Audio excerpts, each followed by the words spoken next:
ទេសភាពនៅលើភ្នំហើយក៏ដូចជាព្រៃជាដើមភាគច្រើនព្រៃច្រើនមែនតើនិ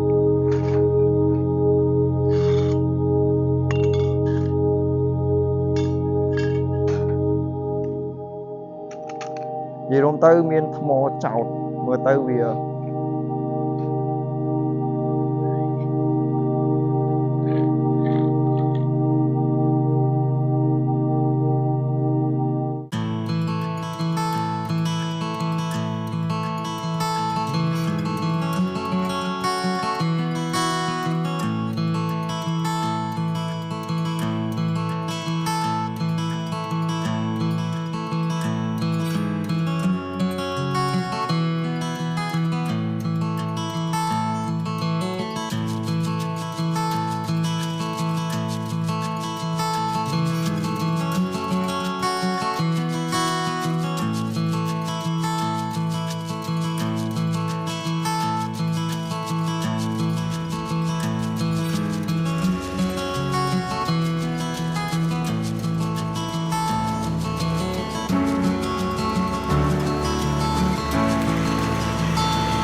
អស់ផ្លូវដែលត្រូវទៅហើយបងប្អូនផ្លូវយើងទៅលេងរួចហើយទេសភាពនៅខាងនោះស្អាតយើងចេញមកផ្លូវនេះវាឡើងឆ្នោតខ្ពស់ពេលទៅពិបាកបន្តិចដល់ពេលមកដល់នេះគឺឡើងឡើងកើតមកដោយសារថ្មវាច្រើនពេកជំរាបសួរបងប្អូនអរគ្នាវិលមកកាន់វីដេអូថ្មីរបស់ខ្ញុំបាទរាំងសៃហើយក៏ជា vlog ថ្មីផងដែរvlog នេះគឺយើងនឹងនាំពុកម៉ែបងប្អូនអរគ្នាឲ្យមកទស្សនាទេសភាពនៅលើភ្នំហើយក៏ដូចជាព្រៃជាដើមភាគច្រើនព្រៃច្រើនមែនតើហើយដូចជាទីកន្លែងមួយនេះភ្នំប្រសិទ្ធដែរបងប្អូនភ្នំប្រសិទ្ធខាងជើងដូចគ្នាពីវីដេអូមុនគឺខ្ញុំបានធ្វើពីភ្នំប្រសិទ្ធខាងជើងហើយប៉ុន្តែគ្រាន់តែវាមានបែកវាវីដេអូមុនគឺខ្ញុំបានទៅបែកខាងជើងនៃភ្នំប្រសិទ្ធខាងជើងវីដេអូនេះគឺខ្ញុំមកបែកខាងត្បូងនៃភ្នំប្រសិទ្ធខាងជើងវិញម្ដងដោយសារតែភ្នំនេះវាធំណាស់អញ្ចឹងទៅវាពិបាកក្នុងការដើរឆ្នើអញ្ចឹងក៏ខ្ញុំបែកវាជាពីរអញ្ចឹងសម្រាប់ឲ្យពុកម៉ែបងប្អូនទស្សនាអញ្ចឹងអាចទុកអវ៉ាន់នៅគៀនហ្នឹងសិនមកនៅខាងនេះពុកម៉ែបងប្អូនទេសភាពស្អាតខ្លាំងមែនតើពីលើមកគឺឃើញទីក្រុងភ្នំពេញទៀតចម្ងាយពីនេះមកចម្ងាយពីទីក្រុងភ្នំពេញមកភ្នំប្រសិទ្ធនេះយើងចំណាយពេលត្រឹមតែ20នាទីទៅ30នាទីទេគឺបានមកដល់ហើយសម្រាប់ទីតាំងមួយទៀតខ្ញុំអត់ទាន់បង្ហាញពុកម៉ែបងប្អូនទេចាំតិចទៀតខ្ញុំនឹងទៅបង្ហាញពុកម៉ែបងប្អូនឲ្យទស្សនាថាវាស្អាតខ្លាំងប៉ុណ្ណានិយាយរួមទៅមានថ្មចោតមើលទៅវា fresh ខ្លាំងមែនតើអារម្មណ៍ខ្ញុំពេលដែលខ្ញុំមកព្រៃម្ដងគឺខ្ញុំមានអារម្មណ៍ថាខ្ញុំrelaxខ្លាំងមែនតើខ្ញុំអត់គិតអីច្រើនទេហើយនេះទេសភាពនៅខាងក្រោយស្អាតខ្លាំងបើមើលពីក្នុងកាមេរ៉ានេះទៅគឺអត់សូវហ្មងទេប៉ុន្តែបើយើងមកមើលផ្ទាល់អារម្មណ៍យើងគឺអូអែមមែនតើហ្មងឥឡូវនេះយើងមកដល់យើងសុំពេលសម្រាប់បន្តិចសិនដោយសារតែហត់ពេកយើងឡើងមកចំណោតម៉ូតូក៏ពិបាកក្នុងការឡើងឥឡូវនេះខ្ញុំសុំទៅរៀបចំអវ៉ាន់សិនស្រួលយើងដាក់តុដាក់អីអង្គុយអញ្ចឹងខ្ញុំយកតុយកអីមកចឹងណា ឥ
នេះយើងមានប្លុកខ្ញុំមើលតាមផ្លូវមិញខ្ញុំឃើញតាមផ្លូវវាលក់ល្អមែនតើអញ្ចឹងក៏ខ្ញុំសម្រេចចិត្តថាខ្ញុំយកទិញមកមួយសាក់លក់មើលតែមើលទៅសំណង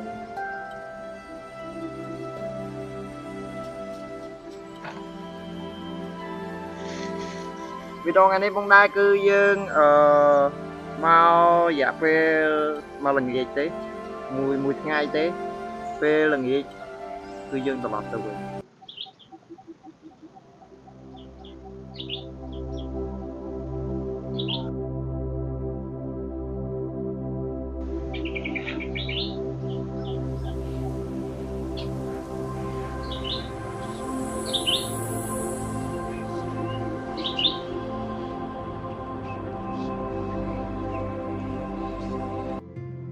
ឥឡូវនេះយើងមករៀបចំ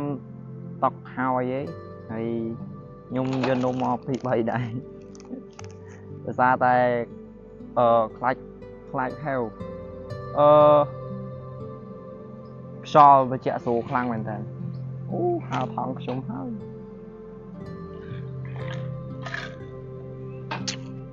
អារម្មណ៍មួយនេះវាពិបាកនឹងបកស្រាយមែនតើបើពុកម៉ែបងប្អូនមកផ្ទាល់មិនដឹងថាវារីឡែកខ្លាំងប៉ុណ្ណាស្ងប់ស្ងាត់ល្អមានខ្យល់បរិសុទ្ធត្រជាក់ស្រួលមានដើមឈើព្រៃអីអូអែបមែនតើហ្មងសំខាន់ពេលដែលយើងអង្គុយពីនេះទៅយើងបានឃើញឬក៏បានមើលទេសភាពនៅខាងក្រោមមើលទៅមានផ្ទះមានអីមានវត្តអារាមមានអីច្រើនអែមខ្លាំងមែនតើ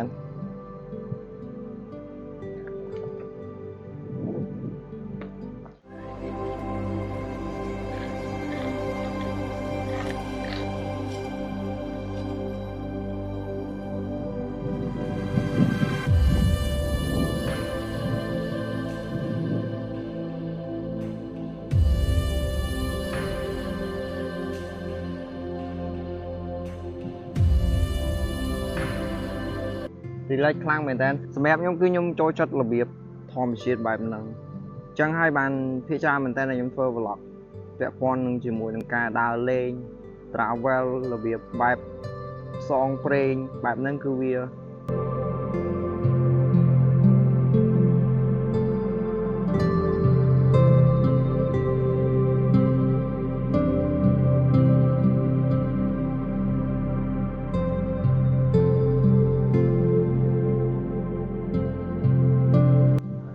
ឡូវនេះយើងរៀបចំអូនំខ្ញុំជ្រុំអស់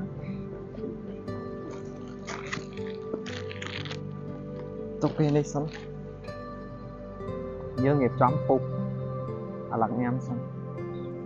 សាមមើលទៅវាតំណងដែរ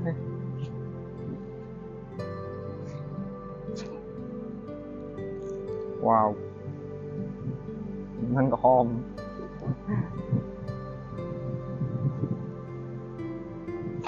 តែប៉ុន្តែខ្ញុំទិញមកមួយម្នាក់ឯងខ្ញុំញ៉ាំអស់ទេខ្ញុំប៉ុណ្ណេះហ្នឹងខ្ញុំពេកហ៎យើងមកដើរលេងគឺយើងត្រូវតាជាពិសេសសម្រាមកុំបោះចោលញ៉ៃព្រោះអីពេលតែគេចង់មកកំសាន្តនៅក្រៅទៀតវាមើលទៅអត់ស្អាតខ្ញុំរីកមិនឲ្យពុកម៉ែបងប្អូនជួយសម្អាតបរិស្ថានយើង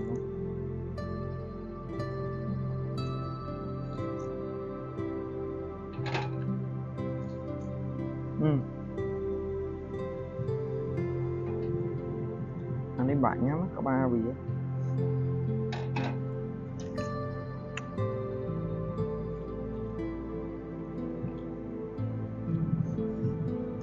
អារម្មណ៍ពេលរបៀបធ្វើ vlog solo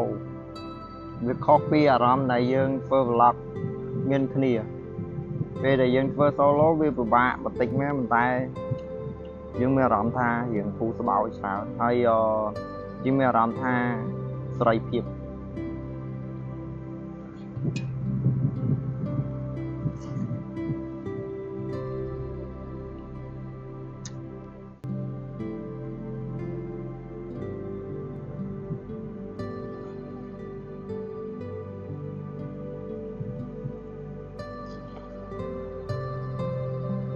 ធ្លាប់មកម្ដងតែខ្ញុំមកបានធ្វើវីដេអូទេដោយសារតែពេលហ្នឹងពេលវេលាយើងខោចផង